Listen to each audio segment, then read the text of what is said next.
Hi అండి, అందరికీ welcome back to గోదావరిపల్లి రుచి అండ్ బ్లాగ్స్. అందరూ ఎలా ఉన్నారు? బాగున్నారా? అయితే ఈరోజు తమ్నైల్లో చూసేశారు కదా, మరి మసాలా సన్నకారపూస సింపుల్గా టేస్టీగా ఎలా చేసుకోవాలో చూసేద్దాం. వీడియోని మాత్రం ఎక్కడ స్కిప్ చేయకుండా చూడండి, అప్పుడే మీకు పూర్తిగా అర్థమవుతుంది.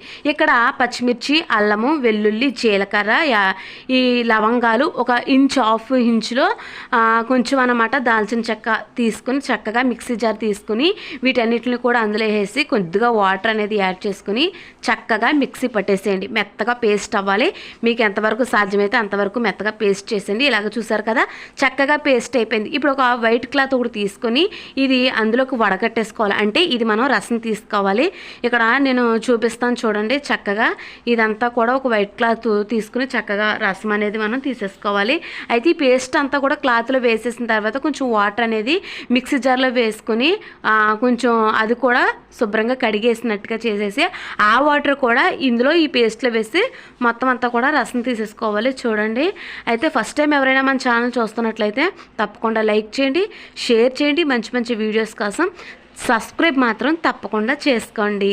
ఇప్పుడు చూసారు కదా, రసం అనేది చాలా వరకు వచ్చేసింది. ఇక ఈ పిప్ అనేది మనం అవసరమైతే కూరలో వాడుకోవచ్చు, అక్కర్లేదు అనుకుంటే పాడేసేయచ్చు. చూడండి, రసం అనేది చాలా బాగా వచ్చేసింది కదా. ఇప్పుడు దీన్ని పక్కకు పెట్టేసేయండి. పక్కకు పెట్టేసి ఇప్పుడు ఒక పెద్ద బౌల్ తీసుకుని శనగపిండి 1 కప్పు, అలాగే 1/4 కప్పు వరిపిండి. నేను వీటి రెండింటిని కూడా జల్లించి తీసుకున్నాను. ఇది మాత్రం మెయిన్ ఇంపార్టెంట్ పాయింట్ అనమాట. ఖచ్చితంగా జల్లించి తీసుకోవాలి. రుచికి సరిపడా ఉప్పు, అలాగే మనం ప్రిపేర్ చేసి పెట్టుకున్నాం కదా మసాలా రసము, అది కూడా వేసేసి చక్కగా పిండికి పట్టే విధంగా చక్కగా కలిపేసిన తర్వాత ఇప్పుడు కొంచెం వాటర్ అనేది యాడ్ చేయాలి. హాట్ వాటర్ అంటే వేడి నీళ్ళైనా పర్వాలేదు, చల్ల నీళ్ళైనా పర్లేదు, కానీ వేడి నీళ్ళు వేసుకుంటే బాగా వస్తాయి. చక్కగా ఈ పిండి ఈ విధంగా కలిపేసి పక్కకు పెట్టేసేయండి. ఇప్పుడు మీరు ఏదైతే యూస్ చేస్తున్నారో అది జంతికల గొట్టం తీసుకుని ఇలా సన్న రంధ్రాలు ఉన్నది మాత్రమే తీసుకోవాలి. చూసారు కదా, అది మీరు తీసుకునే జంతికల గొట్టానికి సెట్ చేసి పక్కకు పెట్టేసుకోండి. ఇప్పుడు మనం ఏంటంటే డీప్ ఫ్రైకి సరిపడగా ఆయిల్ స్టవ్ వెలిగించి కళాయి పెట్టుకుని డీప్ ఫ్రైకి సరిపడగా ఆయిల్ అనేది యాడ్ చేసుకోవాలి. అది కాగుతున్నప్పుడు ఈలోగా మనం ఏంటంటే ఈ పిండిని ఈ యొక్క జంతికల గొట్టంలో మనం సెట్ చేసి పెట్టేసుకోవాలన్నమాట. ఇప్పుడు ఆయిల్ కాగిందో లేదో ఒక చిన్న పిండి ముద్ద వేసి తెలుసుకున్నాం, కాగింది కదా.